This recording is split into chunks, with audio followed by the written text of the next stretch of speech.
இந்த மக்களோட கஷ்டங்களுக்காக நம்ம அரசியலுக்கு வரணும்னு நினைச்சோமோ அவங்களோட நிலைமை இன்னும் மோசமாயிடுச்சு. முதல்ல வேலை இல்லாம கஷ்டப்பட்டாங்க, அப்புறம் பிச்சை எடுக்க ஆரம்பிச்சாங்க. ஆனா இப்போ தற்கொலை பண்ணிக்கிற நிலைமைக்கு வந்துட்டாங்க.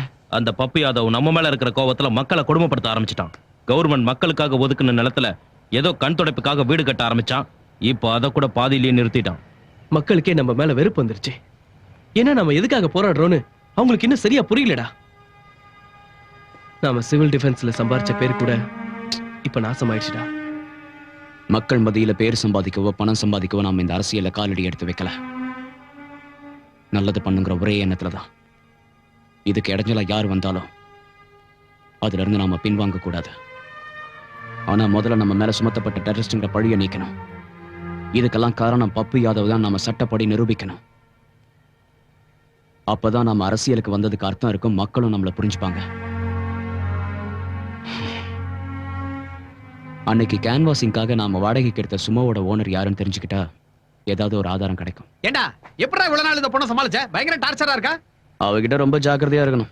இல்லனா எல்லாருக்கும் அல்வா கொடுத்து ரெஸ்க் போயிடுவா. ஒரு தடவை நாங்க பரிசல்ல போயிட்டு இருந்தோம். எங்களை ஒட்டின மாதிரி இன்னொரு பரிசல் வந்துச்சு. அதுல அவர் வந்துட்டு இருந்தாரு. நான் மெய் மறந்து போயிட்டேன். எல்லாரும் தாமிரபரணியை பாத்துட்டு இருந்தாங்க. நான் மட்டும் அவரையே பாத்துட்டு இருந்தேன். அவ்வளவு அசிங்கமா இருந்தானா? அவ்வளவு அழகா இருந்தாரு. அந்த அழகுல அது தண்ணிக்குள்ள விழுந்தது கூட கவனிக்கல. என்னது கண்ணா? கண்ணல்லடா, மூக்குத்தி. அவரை பாத்துட்டு இருந்ததுல மூக்குத்தி தண்ணிக்குள்ள விழுந்துருச்சு. ஐயோ, அப்புறம் எனக்கு அழுகையா வந்துச்சு. திடீர்னு தண்ணிக்குள்ள குதிச்சுட்டாரு. அந்த சின்ன மூக்குத்திய ஆழத்துல இருந்து கண்டுபிடிச்சு கொண்டு வந்துட்டாரு. யார்கிட்டயாவது புடுங்கி கொடுத்துருப்பான். நீ என்ன எடக்கு முடக்க பேசிட்டு இருக்க? உனக்கு இருக்குடா அவர் கையில. எங்க விட்ட? மூக்குத்திய கொடுத்தாருல, அன்னில இருந்து என் மனசு எங்கிட்டயே இல்ல. கண்ணை மூடினாலும் திறந்தாலும் அவர்தான். அன்னில இருந்து சரியா சாப்பிடுறதும் இல்ல, தூங்குறதும் இல்ல. ஒரு தடவை கோயிலுக்கு பின்னாடி ரோஜா தோட்டத்துல சந்திச்சுக்கிட்டோம். அப்போ அங்க ஐயோ எனக்கு வெக்கமா இருக்கு. ஐயோ எனக்கு பயமா இருக்கு. அப்ப அவர் என் பக்கத்துல வந்து என்ன சொன்னாரு தெரியுமா? வரும், உனக்கு என்ன வரம் வேணும் கேளுன்னு சொன்னாரு. பிகரங்களை மடக்கிறதுக்கு எல்லா ஆம்பளைங்களும் இதைத்தான் சொல்லுவாங்க. அப்ப நான் என்ன கேட்டேன் தெரியுமா? வெள்ளி கொலுசு, தங்க வளையல். இல்லடா சொட்ட, ஒரு சிகப்பு ரோஜா வேணும்னு கேட்டேன். டக்குன்னு கொடுத்துருப்பான். எப்படா கொடுப்பாரு? அது வெள்ளை ரோஜா தோட்டம். இவன் தாங்க முடியலையே. அப்ப அவர் என்ன செஞ்சிருப்பாருன்னு சொல்லுங்க பாக்கலாம். பூக்கடைக்கு போய் வாங்கிட்டு வந்திருப்பான். வேற ஏதாவது வரம் கேளு வரன்னு சொன்னானா? உங்க அறிவு கேட்டது அவ்வளவுதான். ஆனா அவருக்குள்ள இருக்கிற காதலன் தன் காதலிக்காக என்ன செஞ்சாருன்னு சொல்றேன் கேளுங்க.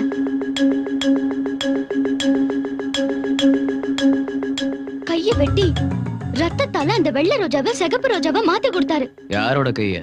அவர் கையத்தான். அடிச்சு சும்மாரு. ரத்தத்தை பார்க்காம எழுந்துக்க மாட்டான், கழுத்தை வெட்டாம தூங்க மாட்டான். அவனே அவன் கையை வெட்டிப்பானா?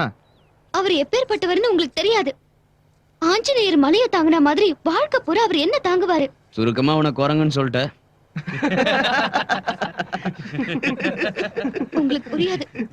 என்ன பைத்தியமா? அவரை புரிஞ்சுக்க மாட்டீங்க. ஆமா, பைத்தியம் தான். காதலனை பிரிஞ்சதுக்காக வருத்தப்படுறது பைத்தியம்னா எனக்கு பைத்தியம் தான். மனசுக்கு பிடிச்சவனை பத்தி பேசிட்டு இருக்கிறது பைத்தியம்னா எனக்கு பைத்தியம் தான். ஒவ்வொரு நிமிஷமும் காதலனை பத்தி நினைச்சிட்டு இருக்கிறது பைத்தியம்னா எனக்கு பைத்தியம் தான். பைத்தியம் தான், பைத்தியம் தான். போதுமா? சரி சரி, ஒத்துக்கிறோம். நீ பைத்தியம் தான்.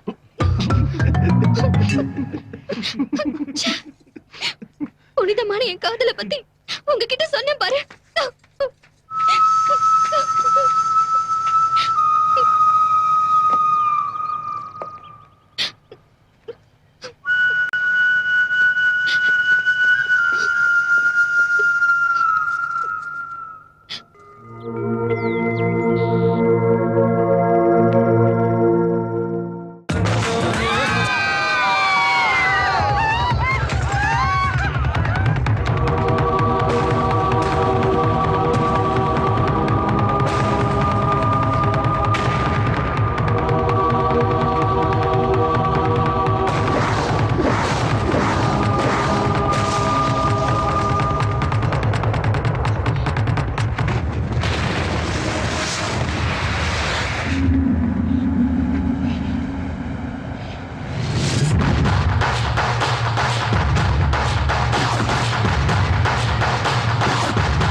காலம் வந்தா கொடை வேணும், வெயில் காலம் வந்தா நிழல் வேணும்.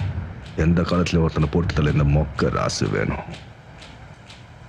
இன்னைக்கு நான் என் மாமன் கண்ணில் சந்தோஷத்தை பார்க்கணும், உன் கண்ணில் சாவ பார்க்கணும். செத்தடா. சாகிறதுக்கு நான் ரெடி. அதுக்கு முன்னாடி உங்ககிட்ட கொஞ்சம் பேசணும். அண்ணா அவன் கிட்ட பேசாதீங்கண்ணா. ஏன் பேசிய கொண்டு ஆமாண்ணா, அவன் நம்ம கிட்ட பேசிட்டு இருக்கும்போது வேற ஏதாவது வேலையை காட்டிடுவானா?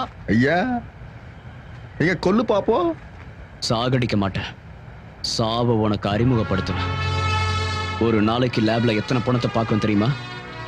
உயிரை கொடுக்கறத பத்தி மட்டும் இல்ல, எடுக்கிறத பத்தியும் படிச்சிருக்கோம். இப்படி கைய மடக்கி உன் மண்டையில போட்டேன்னு வையி, உன் மூளையில இருக்க நரம்பெல்லாம் வெடிச்சு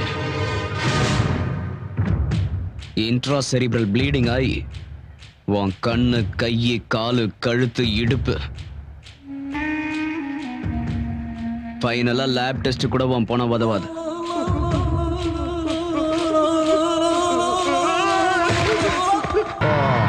சரி வாடா, உன் காலேஜுக்கு போடமா போறது நானும் நீ பார்த்துடலாம் வா.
ஏய், பப்பு யாதவுக்கும் போலீஸ்க்கும் நாம இருக்கிற இடம் எப்படி தெரிய வந்துச்சு?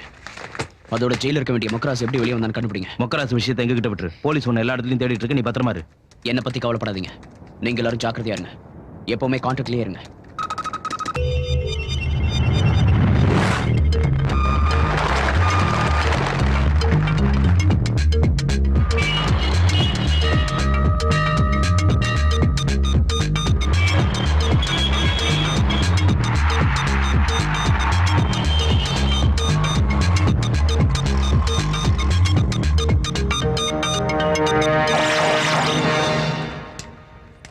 அவ்வளவுதான் காட்ட முடியும். அதுக்கு மேல காட்ட முடியாது. மத்த கம்பெனிகள் காட்டலாம், ஆனா எங்க கம்பெனி காட்டாது.